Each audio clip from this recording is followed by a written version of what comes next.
Hi everyone, Dennis Foley from Acoustic Fields. Today we're going to talk a little bit about the DIY project that you're going to see on this project page, and we call it DIY Done Right. This was a client that had an existing room in a house, and he was just so fed up with all the acoustical treatments that he had bought in the past that didn't work, and he references those in the video. So watch the video and you can understand a little bit about his frustration. He came to us, we helped him with the design. He couldn't do all 4 walls in the design process, but he did use our carbon technology in 2 of the walls, and then he used our foam technology and followed our diffusion plans for the rear wall. So watch through this video. This is a guy with no experience in construction, no carpentry skill set, first time. It's quite interesting. It's a 9-month project, and I think you'll enjoy it, and he's real happy with the results. And this is the power of our carbon technology in the DIY platform, which you can use yourself. Thank you. So really excited to show you this. I finished just about a week and a half ago a complete rebuild, reconstruction of my in-home dedicated music room. It took me almost 9 months working nights and weekends. I'd never built anything before in my life and decided to take on this project just out of sheer desire and need to improve the bass management, the bass sound in this room. This is a smaller room. This is a modified room. It was a dining room that we have here in our house, and I took it over and decided to make it into my own music room. And the dimensions are just under 16 feet in depth. It's about 13 feet wide with a 9-foot ceiling, thankfully. And was having very big issues with the bass in this room. It's a smaller room, and the bass sound was just muddying up a lot of my favorite tracks. It was really boomy in here and had a lot of issues. I had experimented with a lot of the more standard type of what I call surface absorption type of strategies or materials. I ordered probably over 30 boxes, panels from a couple of online companies. I had them shipped here and placed them on the side walls, the ceiling, the front wall. I even had corner bass traps from floor to ceiling. All of that was filled with that insulation type of material. It did okay for the mids and highs.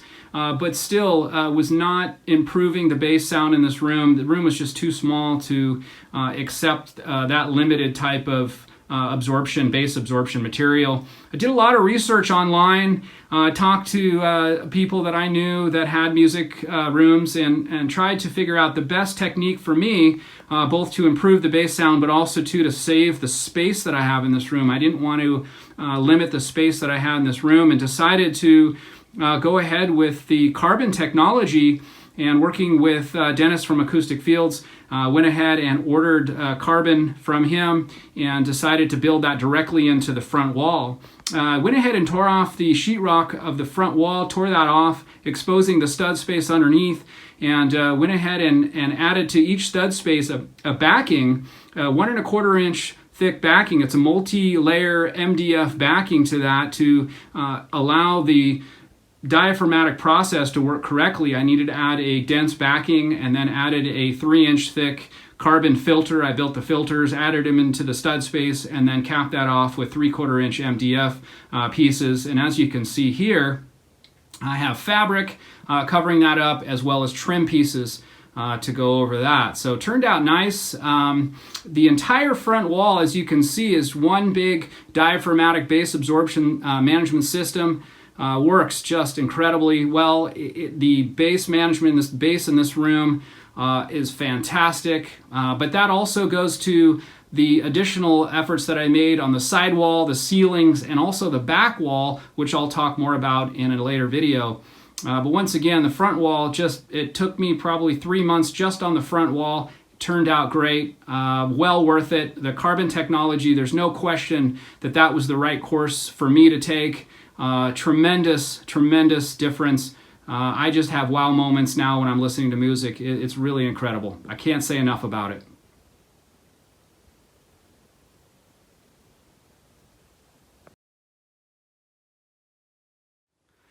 Here's the sidewall. This was a very challenging and difficult part of the process, the project. It was actually the first step of the project.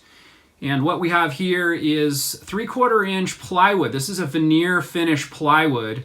And I went ahead and used multiple sheets of plywood and attached them directly to the sheetrock, to the drywall underneath. And this entire room, the side walls, the ceiling, and originally the front wall, was all sheetrock. It's all drywall underneath. And this was out of a desire of mine to reduce the resonance, the vibration in the room. And working with Dennis from Acoustic Fields, came up with a strategy to add density to the sidewalls, more specifically to add a damping process as well. So I went ahead and attached, using an adhesive, the plywood directly to the sheetrock underneath, and then sandwiched in between I have a damping material that's in there as well. So again, it's an adhesive, damping material, an adhesive, and then the plywood attached to that. There's no screws. There's not one screw used to attach the plywood to the walls, to the sheetrock. Again, all using adhesive. The process was very difficult, as you can imagine, installing them and allowing the glue to dry, the adhesive to dry. Quite the process, but the end result's pretty amazing. There's certainly more density to the sidewalls. The resonance has been reduced significantly, and also too, it carries again the wood theme throughout the room. And as you can see, it allows me to easily attach these panels, which I built. I built these panels with 3.5 inch pine boards, 10-foot pine boards, ran them through the table saw, got trim pieces, and then built these 60-inch by 24-inch panels.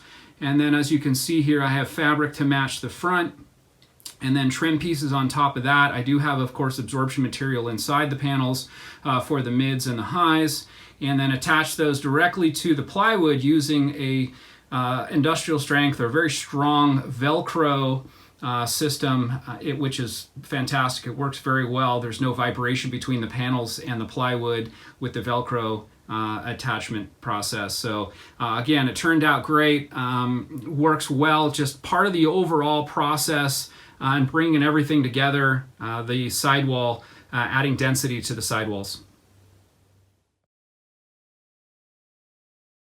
So here's an image of the ceiling. The ceiling was an inspiration that I got when I was visiting my eye doctor, just a routine visit to my eye doctor. I was sitting in the lounge there waiting for my appointment, and I was looking up at the ceiling and saw that they had a similar slat system built into their ceiling. I knew when I saw that that's what I was looking for, and I decided that that's what I was going to do to the ceiling. Up until that point, I hadn't really decided what I wanted to do with the ceiling. As you can see underneath there, that white, that is the sheetrock, that's the drywall underneath. And I didn't want to just leave it drywall after all the effort put into both the side walls, the front and back wall, and decided to do this slat system on the ceiling, and wanted to also help create a little bit more of a theme throughout the room by adding additional wood and potentially some density on the ceiling. And as you can see there, the stain pieces, the dark pieces that run horizontal in the room, those are 2x2 pieces that I stained, and then I ran them across the room, attached them through the drywall to the studs underneath, the joists underneath, and then as you can see, attached the 3.5 inch by, some of these are as long as 12 foot boards that run the length of the room. I cut in around both the white boxes there, and I'll talk a little bit more about them, and also to the diffusion that I have on the ceiling. I had to trim around that after attaching it to the ceiling, and again cut those slat pieces in around each piece on the ceiling. Turned out great. It took me a while to do that, standing on a ladder every day and trying to attach these pieces and cutting them in, measuring them was quite the feat, and got it done though, and it turned out well worth the time and effort. Acoustically, I think it helps in the room. I don't know if it adds a whole lot of value, but again, I like the look, and again, just creates an entire enclosure in the room of wood surrounding the listening area. And then the white boxes that you see on the ceiling there, those are boxes that I purchased a while back. They are a membrane type base absorption system, base absorption box. I went ahead and modified each box. I added some additional material into the back of the box, as well as covered or capped the back of the box off with 3/4 inch plywood to create what I consider a pressure-based absorption system rather than a velocity-based absorption system. So again, modified each one of those boxes, mounted them on the ceiling above the speaker position to help with the bass reflection upwards into the ceiling. It probably adds a little bit of benefit. The overall sound in the room is fantastic, so I'm sure it's working a little bit. But again, I just wanted to maximize the surface area that I had to work with. The ceiling turned out great. I really like it. A lot of work. The spacing there is about 3/4 inch spacing between each board and runs the length of the room.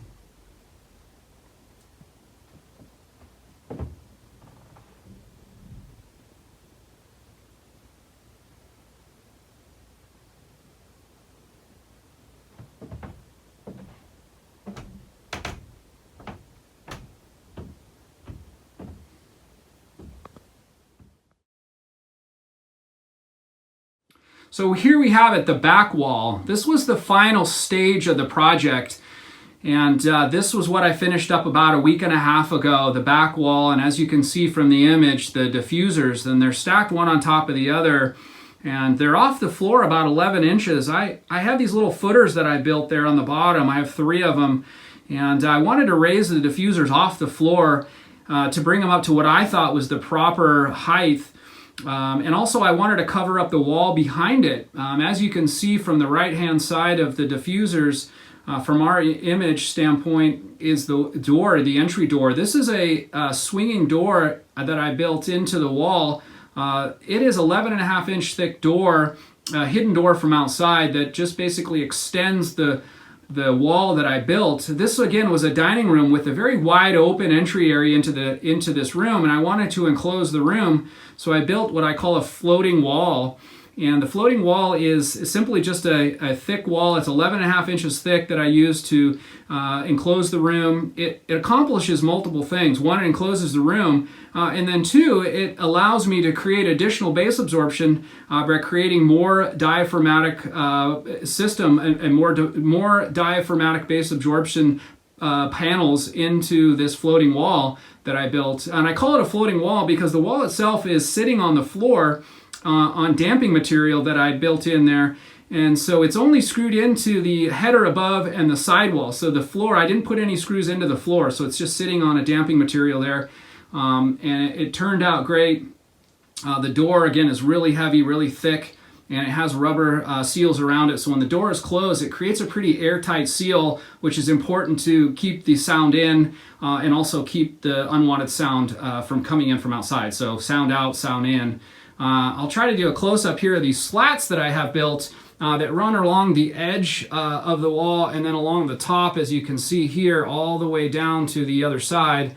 And that's just from an inspiration I got from just looking at images online and other music rooms and other music studios.